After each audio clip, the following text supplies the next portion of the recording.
Bugün Beynəlxalq İnsultla Mübarizə günüdür. Bu nə deməkdir? Və təqvimdə olan bu kimi günlər o deməkdir ki, biz mütəmadi olaraq ayıq-sayıq olmalıyıq. Yəni, insanları daha maariflənməyə sövq edir və təbii ki, özümüzə, öz bədənimizə, öz orqanizmimizə daha diqqətli olmağa çağırır. Və ona görə də bu günlə əlaqədar olaraq biz qonağımız da var. Qonağımızı mən istəyirəm təqdim edim. Qalib Əsədov, nevroloq bizim qonağımızdır. Doktor, xoş gəlmişsiniz. Çox sağ olun, təşəkkür edirəm. Yaxşıyam. Sizi də və bizim təsadüfi və daimi tamaşaçılarımızı salamlayıram. Sağlam, stressdən uzaq, əsəbi gərginlikdən uzaq bir ömür arzulayıram hamıya. Çox təşəkkür edirik. Doktor, elə günün sualını da verə bilərik. Doktor, əsəblərinizi necə qoruyursunuz? Heç əsəbləşən adam oxşamırsınız, onu da deyim. Əsəbləşən birini oxşamırsınız. Əsəbləşmək bütün canlılara xas olan keyfiyyətdir. Bütün canlıların tələbatları ödənməyəndə, şəxsi qüruruna, mənliyinə toxunan olanda əsəbləşir. Bu normal bir şeydir. Pişik də əsəbləşir. Bəli, nəinki pişik, arı əsəbləşir, gəlir bizi vurur. Bütün beyni olan canlılar əsəbləşirlər. Bu normal bir haldır. Amma əsəbləşən zaman reaksiya vermək, bax bu insanın mədəniyyətindən asılıdır, səviyyəsindən asılıdır, təhsilindən asılıdır, dünya görüşündən asılıdır. Bax, hamımız toyda oynayırıq və birdən musiqimiz yarımçıq kəsildi. Hamımız əsəbləşirik. Dava düşür. Amma kim dava eləyir? Toyda mahnısı kəsilən. Hamısı dava eləmir. Hamı gəlir, güzəşli gedir, gəlir ki, yerində oturur. Amma bəzi bir-iki nəfər tapılır ki, başlayır onun üstündə dalaşmaz. Onların vəziyyətindən də çox şey asıldı. İndi orada baxır, hansı vəziyyətdəsən, əhval-ruhiyyə olar. Məclisə necə giriş eləmişsən, onda İstənilən halda dalaşmaqdan qaçmaq, aqressiyadan qaçmaq, daha doğrusu güzəşdə getmək müdriklik əlamətidir, ağıl əlamətidir, insanın səviyyəsinin yüksək olmasının əlamətidir. Baxın, balaca uşaqlar, 1-2 yaşında uşaqlar kiçik bir şeylər üstündə dalaşırlar. İnsan böyüyür, böyüyür, yaşlaşır, müdrik insanlar, kamil insanlar, nadir hallarda dalaşırlar.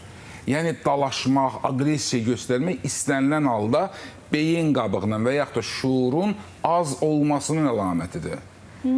Ağıllı adam biz kimə deyirik? Öz hisslərini idarə eləməyi bacarır. Əgər kiminsə ağlı, şuuru, hissləri üzərində hakimdirsə, biz ona ağıllı adam deyirik. Ola bilər ki, heç təhsili yoxdur, ucqar dağ kəndində yaşayır, müdrik adamdır. Çünki hisslərini nəzarətdə saxlaya bilir, əsəblərini nəzarətdə saxlaya bilir. Amma kimin ki, hissləri ağlının üzərində hakimdir, harada olmağından asılı olmayaraq çox eybəcər bir vəziyyət alır. Təhsil vəziyyətindən də hətta asılı olmayaraq. Bəli, asılı olmayaraq. Ona görə çalışmaq lazımdır, hisslərimizi kontrol eləməyə öyrənək. Hisslərimizi, bu təkcə əsəbləşməyə, aqressiyaya deyil, bütün hisslərə aiddir. Bütün acılıq hissi. Acından ölürəm, tutaq ki, gəlmişəm, qəşəng yemək var, deyirsiniz, deyirəm, yox, aclığım yoxdur, indi yemişəm, hisslərimi. Yəni, bütün hisslərə aiddir ki, sən hissləri nəzarətdə saxlamağı bacarasan. Bundan ötürsə, şuuru inkişaf eləmək lazımdır. Gəzmək, səyahət, ətrafımızda pozitiv emosiya almaq üçün ən qədər səbəblər var, ən qədər. Dəniz qırağına getmək, gəzmək, uşaqlarınla, ailənlə haraza getmək, axşamlar parkda dolaşmaq, hansısa bir idman oyunları oynamaq, bunlar ki, pulla deyil. Yəni... Amma bəzən pul da lazım olur o dediklərinizə ki, uşaqlarını çıxardasan, rahat gəzdirəsən. Böyük pul tələb eləmirəm. Bəli, o da bəzən problem yaradır. Çünki onu edə bilməyəndə də insan istər-istəməz aqressivləşir. Sadəcə birinci növbədə beyni inkişaf elətdirmək üçün birinci növbədə bizim gözəl, möhtəşəm təhsil sistemimiz olmalıdır. Bir, uşaqlar öyrənməyə, elmə həvəskar olmalıdırlar. İkinci, kütləvi informasiya vasitələri vasitəsindən. Məsəl üçün, bu günlərim sizin hal-hazırda veriliş, bizə baxan tamaşaçılar hamısı pozitiv emosiya alırlar. Və əhval-ruhiyyələri yaxşılaşdı səhər-səhər. Amma birdən sonra telekanalları açsaq, qışqıran xanımlar, hayqıran bəylər. Və bu verilişə baxanda təbii ki, aqressiya olur. Və negativ emosiya insanın öz ətrafdakılarla münasibətə təsir edir. Və aqressiya, stres, negativ nəyə gətirir, çıxarır? təzyiqin qalxmasına, Bəli. damarların daralmasına, ürək döyünməyə artmasına və bu da nəticəyə nəyə gətirir? İnsulta gətirir. Elə yaxşı yerə gəldiniz, çıxdınız doktor. Biz yaşla əlaqədar daha çox əvvəllər görürdük ki, insult keçirən insanlar olurdu. İndi biz şəxsi müşahidələrimizdə deyirik. Düzdür, əlimizdə xüsusi statistik bir məlumat yoxdur. Sadəcə olaraq ətraf, insanlar, dostlar, insultda sanki bir cavanlaşma görürük insult keçirmələrdə. Sizin müşahidələriniz nə deyir? İnsultda gəncləşmə, bütün ümumiyyətlə ürək qan damar sisteminin xəstəliklərində, təkcə Azərbaycanda yox, bütün dünyada cavanlaşma müşahidə olunur, gəncləşmə müşahidə olunur. Hətta mən deyim ki, onkoloji xəstəliklərin özündə cavanlaşma hiss olunur. Nə ilə əlaqədardır? Biz səhhətimizə biraz laqeyd yanaşırıq. Yəni, əsas göstəricilər var. Ürək qan damar sisteminin göstəriciləri, buna deyilər hemodinamik göstəricilər, qan təzyiqi, ürək döyünmənin sayı. Bax, buna fikir vermirik. Qan təzyiqini yadda saxlamaq lazımdır. Qan təzyiqinə həkimlər bilirsiniz nə deyirlər? Səssiz ölüm. Çünki onun heç bir əlaməti olmur. İnsan bunu o vaxt dərk eləyir ki, artıq insult oldu, infarkt oldu. Nəsə bir beyninə qansızdı, ondan sonra bilir ki, sən demə bu qan təzyiqi neçildir var imiş. Şəkərli, xolesterinlə, yağlı qidalarla zəngin qida, hərəkətsizlik, günümüzün çoxu kompüter arxasında, günümüzün çoxu masa arxasında olur. Yəni, hərəkətsizlik, bu texnikanın çoxlu miqdarda məişətimizə daxil olması bizi hərəkətdən məhrum edibdir. Bax, bütün bunlar hamısı gəlir damarların divarında ateroskleroz adlanan bir problemə gətirir, çıxarır. İnsanlar da biganə münasibət bəsləyirlər. Sonra insanlar arasında mif var. Əgər sənin yaşın 50-dirsə, təzyiqin 160-sa yaxşıdır, yaşına görə yaxşıdır. Yadda saxlamaq lazımdır. Əgər sizin təzyiqiniz 140 və yuxarıdırsa, siz daima təzyiq dərman atmalısınız. Yəni, 140 normanın son həddidir, yaşından asılı olmayaraq. İnsanın normal təzyiqinin yuxarısını mən deyirəm, ona əsas çox fikir vermək lazımdır. Yuxarısı 140 və yuxarıdırsa, siz daim təzyiq dərman atmalısınız ki, təzyiqiniz daha yüksək rəqəmlər çıxmasın.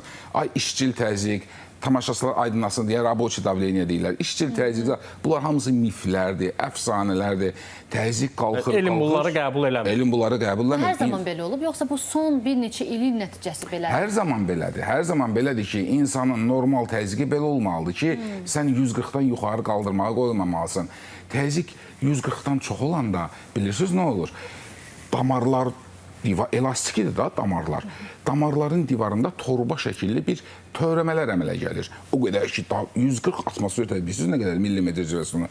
Və damarlar daim o gərginliyin altında olduğu üçün torba şəkilli bir törəm, ona deyirlər anevrizma. Başında anevrizması olan adam başında bomba gəzdirir. İstənilən vaxt əsəbləşdi, qorxdu, diksindi, nə oldu? Təzyiq qalxan kimi o torba partlaya bilər, beyinə qansızdır. Beyinə qansızdır, hemorrajik insult aydındır. Hətta beynin parenximasına qansızanda hansısa yollarla onu bərpa eləmək mümkün olur. Əgər mədəciklərə, beyin içində boşluqlar var, o tərəf uzunsov beyinə xüsusilə qansızma olursa, anevrizma o tərəfdə yerləşirsə, ani ölüm baş verir. Xəstə səsini çıxarda bilmir. Bəs Qalib bəy, mən özüm də eşitmişəm indi, bəlkə də yanlışdır, doğru da istərdim bunu siz aydınlaşdırasınız, zəhmət olmasa.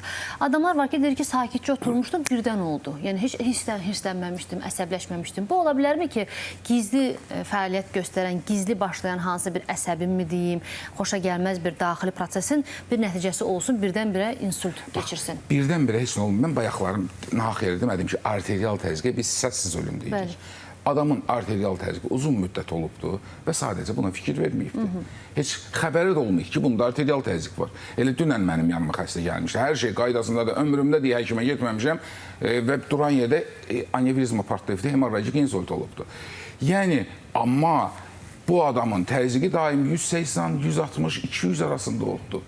Və 200 təzyiq birdən-bir olmur. Əvvəl 140-da olubdur, 160-da olubdur, yavaş-yavaş qalxıbdır və anevrizma gəbimə gəldi. İnsanda ona görə də bütün bunlar birdən-birə baş verməsin deyə nə etmək lazımdır? Xüsusilə də 40 yaş üstü insanlar ildə bir dəfə müayinələrdən keçməlidir. Təzyiqini ölçməlidir, qanda xolesterinin miqdarını, lipidlərin miqdarını, laxtalanmanı, nə bilim, elementar ürək testlərini eləməlidir ki, onkomarkerlərdir. Bunları yoxlamalıdır ki, ildə bir dəfə, özdə yenə deyirəm, çox da vəsait tələb eləmirik. Biz o qədər şeylərə, o qədər pul xərcləyirik ki, amma öz səhhətimizə gələndə, öz sağlamlığımıza gələndə nədənsə deyirik, pulu bəhanə eləyirik. İldə bir dəfə check-up müayinələrdən keçirsən, arxayın olsan ki, mənim təzyiqim yaxşıdır, filan şey yaxşıdır, yaxud da hansı problemim var və həmin problemi həll etmək üçün mən nə edeyim? Gələcəkdə arzu olunmaz, yadda saxlamaq lazımdır. İstənilən xəstəliyin vaxtında müalicəsi daha ucuz və daha keyfiyyətlidir. Və daha təhlükəsizdir həm də bizim. Daha keyfiyyətlidir, bəli, keyfiyyətlidir. İnsult olandan sonra artıq çox vaxt əlilliklə nəticələnir. Artıq reabilitasiya müalicəsi, nə bilim nə, çox. Ondan sonra insultun qabağını almaq daha asandır. Nəinki insult keçirindən sonra. Reabilitasiya ilə bağlı, əgər icazən sualımı verim. Məsəl üçün, deyirlər, yaddaş itir, müəyyən bir problemlər baş verir də insultdan sonra. Onu tam bərpa etmək mümkündürmü? Tam insanı əvvəlki həyatına qaytarmaq mümkündürmü? Və bunu eləmək üçün bizdə Azərbaycan səhiyyəsində kifayət qədər imkanlar varmı? Baxın, tam bərpa eləmək deyəndə baxır insult nə boyda sahəni əhatə eləyib. Beyin infarktı deyək, yaxud da qansızma beynin harasına qan sızıbdır, hansı nahiyələr zədələnibdir, həyati vacib orqanlar hansı səviyyədədir, ürək qan damar sisteminin, orqanizmin müqavimət qabiliyyəti hansı səviyyədədir. Yəni, tam müalicə olunur və yaxud da tam müalicə olunmur demək olmur. Lakunar infarktlar olur, kiçik xırda insultlar olur, lakunar infarkt tamamilə müalicə olunur, xəstə öz həyatını tamamilə qaytarır. Amma məsəl üçün, iri sahəni həzmi, iri arteriyanın insultu zamanı bu zaman çətin olur, çox çətin olur. Gəldik reabilitasiya məsələsinə. Bəli, Azərbaycanda kifayət qədər istəyir dövlətin nəzarət altında olan, istəyir özəl sahədə olan reabilitasiya mərkəzləri var. Kifayət qədər. Elmi texniki, tibbi bərpa institutu var. Keçmişdə Kirov institutu deyirdilər. İnstitutlar var, amma orada avadanlıqlar nə qədər müasirdir? Var, müasirdir. Şu insultda olan xəstələrə gəzmək lazımdır, reabilitasiya dövründə masaj lazımdır, müəyyən idman preparatları, idman üsulları lazımdır və bunlar da var, hamısında var. Yəni, burada elə bir çətin bir şey yoxdur. Sonra əmək əhalinin sosial müdafiə sistemi xəttində kifayət qədər Azərbaycanda reabilitasiya mərkəzləri fəaliyyət göstərir və onlar çox gözəl avadanlıqlarla təşkil olunubdur, təchiz olunubdur. Yəni, var. Yəni, imkanlar və şəraitlər var. Bayaq bir sualımıza cavab verəndə çox gözəl bir məsələyə toxundunuz. 40 yaşdan yuxarı insanlar xüsusi diqqətli olmalıdırlar. Artıq aydın oldu ki, 40 yaşdan yuxarı biraz risk qrupu sayılır. Bir də indi açığı Qalib doktor, bilirsiniz də, bizim insanlarımız bayaq özünüz də qeyd elədiniz. Çox da check-up'a meyilli deyirlər, daimi yoxlanmadır, müayinədir. Bizdə hələ ki, bu ənənə formalaşmayıb, çox təəssüf ki. Amma səssiz ölüm məsələsini də qeyd elədiniz. Amma istənilən halda İlkin əlamətləri varmı insultun? İnsanlar necə müəyyən edə bilərlər ki, onlarda insult riski daşıyırlar? Və çünki bizdə əvvəlcədən gedib müayinə olunma, yenə də deyirəm, olmadığına görə heç olmasa o əlamətləri hiss elədikdə artıq həkimə yaxınlaşsınlar və profilaktik tədbir görsünlər. Varmı elə bir əlamət ümumiyyətlə? İnsult ümumiyyətlə beyin qan dövranının kəskin pozulmasıdır. Kəskin başlayır. Elə insult sözünün Azərbaycanda tərcüməsi zərbə deyən sözdür. Zərbə. Birdən-birə qəfil başlayır. El arasında bilirsiniz, ona deyirlər, paraliş vurdu. Axşam yatdı, zəhər paraliş vurdu. Yəni, insult kəskin başlayır. Amma kəskin beyin qan dövranından əvvəl beyin qan dövranının xroniki pozulması olur. Yəni, xırda-xırda əlamətlər olur ki, sən düşünə bilərsən ki, mən gedim yoxlamaya. Nədir bu? Birinci, yuxunun pozulması. İnsan yata bilmir. Yuxunun pozulması, yaxud da yuxusu səth olur, qorxulu yuxular görür. Sonra yaddaşında problemlər olur. Məsəl üçün, keçmişdə baş verdiyi hadisələr yaxşı yadında qaldığı halda dünən baş verdiyi hadisələr yaxın keçmişi unudur, yadından çıxardır. Əlində, ayağında hərdən bir keymələr hiss eləyir. Elə bil ki, bəzən xəstə deyir ki, ayağım sözümə baxmır, əlim sözümə baxmır. Əlində, ayağında əsmələr, xüsusilə də bir tərəfdə əgər əsmələr başlayıbsa, daha diqqətli olsunlar, daha həkimə dərhal müraciət etsinlər. Baş ağrıları ola bilər, ürək döyünməsi ola bilər, ürəyində aritmiyalar ola bilər, tez yorulma, təngə nəfəsli ola bilər. Bəli. Və hörmətli tamaşaçılar, bax, doktorun da sadaladığı bu əlamətlərdən əgər biri, bir neçəsi sizdə varsa, mütləq şəkildə həkimə müraciət eləmək lazımdır. Bəli. Xüsusilə də şəkərli xəstələr. Şəkərli xəstələr, şəkər o deyən söz ki, bütün orqanlarda qidalanma pozulub. karbohidrat, şəkər bizim üçün benzindir. Yanacaq bizim maddəsidir, yanacağımız. qidalanırdı. Və şəkərin qanda artması, o deyənsiniz ki, hüceyrələrin içərisindən şəkər keçmir. O cümlədən beyin toxuması daha həssasdır. Və ona görə onlar öz endokrinoloqların dediklərinə hərfiyyən əməl eləməlidirlər. Hərfiyyən əməl. Və bir də fiziki aktivlik. Həftədə 150 dəqiqə gəzmək lazımdır. Özdə gəzmək deyəndə belə gəzintiyə çıxmaq yox, sürətli addımlardan gəzməkdən. Heç olmasa bir 10 min addım atmaq lazımdır yəqin ki, doktor. Yavaş-yavaş addım atırsa xeyri yoxdur. Sürətli. Daha tempi yüksək. Tempi yüksək, sürətli addımlar atmalısan ki, yansın, damarlar işləsin, qan dövranı bərpa olunsun. Bəs insulta qarşısını almaq üçün hər hansı bir qidalar da bura daxildirmi? Yoxsa bu sadəcə olaraq aktivlik, stressdən uzaq olma, yaxşı yat, yaxşı dur, bunlardır ancaq? Qidalanmanın Xüsusi qida növləri var Məsəl mı ki, buna üstünlük yağlı versinlər? qidalar, üstünlük versinlər deyəndə, meyvə üstünlük versinlər, təbii şəkəri az olan yemək. Məsəl üçün, mən nə olmaz deyim, qalan nəsə olmazsa, olar deməli. Xəmir yeməkləri, xincal, qabaqdan indi payız gəlir, yağışlar başlayacaq, hamı gedəcək, xincal. Yemək olar, amma qaydasında da, dozasında. Axşam saat 10-da, 11-də yoxdur. Fiziki aktivliklə də. Bəli. Sonra quyruqlu yeməklər, quyruğu çox olan yeməklərdir. Duzdan mümkün qədər minimum istifadə eləsinlər. Duz böyrəklərin fəaliyyətini saxlayır. Duz çoxlu miqdarda mayenin bədəndə qalmasına səbəb olur. Və biz amma bütün tutmalar, şorabalar və s. turşulardan istifadə edirik. Və bu da duz da bizim qan təzyiqinin artmasına gətirib çıxarır. Duzdan az istifadə eləsinlər. Belə. Qalan şeylər, amma nə istəyir, onlar da qalan şeylər. Qalan nə qaldı ki, daha hamısını Ən ləzzətli şeyləri qadağan elədiniz də, doktor. Təbii ki, bu bir zarafatdır. Biz qidalanmamıza və fiziki aktivliyə diqqət eləməliyik. Bir də müasir nələrsə varmı? Müasir üsullar varmı insultla mübarizədə artıq həm dünyada, həm ölkəmizdə artıq tendensiyaya çevrilsin? Çünki insult biraz məşhur xəstəlikdir. Uzun illərdir var ölkəmizdə də, dünyada da. Yəni, varmı müasir tendensiyalar, müasir müalicə üsulları belə deyək? Bayaq sujetdə də dedilər ki, insultun ilk 6 saat ərzində əgər xəstəxanaya çatdırılsa, qalıq əlamətlər az ola bilər. Bilirsiniz, bir var hemorrajik insult, yəni anevrizma partlayıb, qan sızıb beyinə. Bu zaman çox vaxt cərrahi müdaxilət də lazım olur. Bir də var işemik insult, yəni tromb gedib damarı tutub və ora qan getmir. İlk 6 saatda xəstəxanaya çatdırıla bilsə, bugün invaziv yolla həmin trombu açırlar, beyinə qan gedir, hələ neyronlar ölməmiş, qan ora getməyə başlayır və əlamətlər qalmır. Və yaxud da trombu əridən dərmanlar var ki, ilk 6 saatda bunu eləyəndə, hətta 3 saat deyək. Tromb əriyir və beyinə qan gedir, əlamətlər qalmır. Amma çox vaxt bu real olmur. Yəni, 6 saat ərzində xəstəxanaya çatdırmaq və orada ilkin eləmək, təəssüf ki, hələ ki bunu təşkil eləyə bilməmişik. Ondan sonra isə beyin neyronlarda infarkt başlayır, ölmə baş verir və bundan sonra daha çətin olur. Azərbaycanda bəli var, həm invaziv trombu çıxartmaq yolu var, həm trombolitik müalicə var. Bəli, Azərbaycanda bu günlərim var. Dünyada tətbiq olunan insult əleyhinə olan hər şey Azərbaycanda var. Sadəcə operativlik bizdə azdır. Və bir də elə sizdən istifadə edib çox insanlarda yaranan miflərdən birini eləmək istəyirəm. İnsan paraliz vurur, çox vaxt deyirlər, tərpətmək olmaz. Boş, cəfəng bir şeydir. Xəstəni insult vurubsa, xəstəxanada batmalıdır bu. Həkimin nəzarəti altında olmalıdır.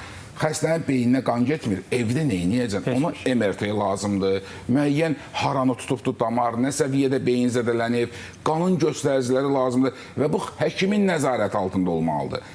Deyirlər, tərpətmək olmaz, tərpətdin, sabahlarım arzu olmaz nəticə olanda çox vaxt qonşudan kimsə gəldi ki, tərpətdiniz, ona görə belə oldu. Xəstə olanda dərhal reanimasiya və yaxud da müvafiq həkimə müraciət eləmək lazımdır. Stasionar şəhərdə müraciət olmalıdır. Evdə insult müalicə olunmur. Çox sağ olun. Təşəkkür edirik, doktor. Elə bu miflər, bu doğru bilinən yanlışları da açıqlamamız çox yaxşı oldu. Biz sizə bir daha təşəkkür edirik. Dəvətimizi qəbul elədiyinizə görə, gəldiyinizə görə.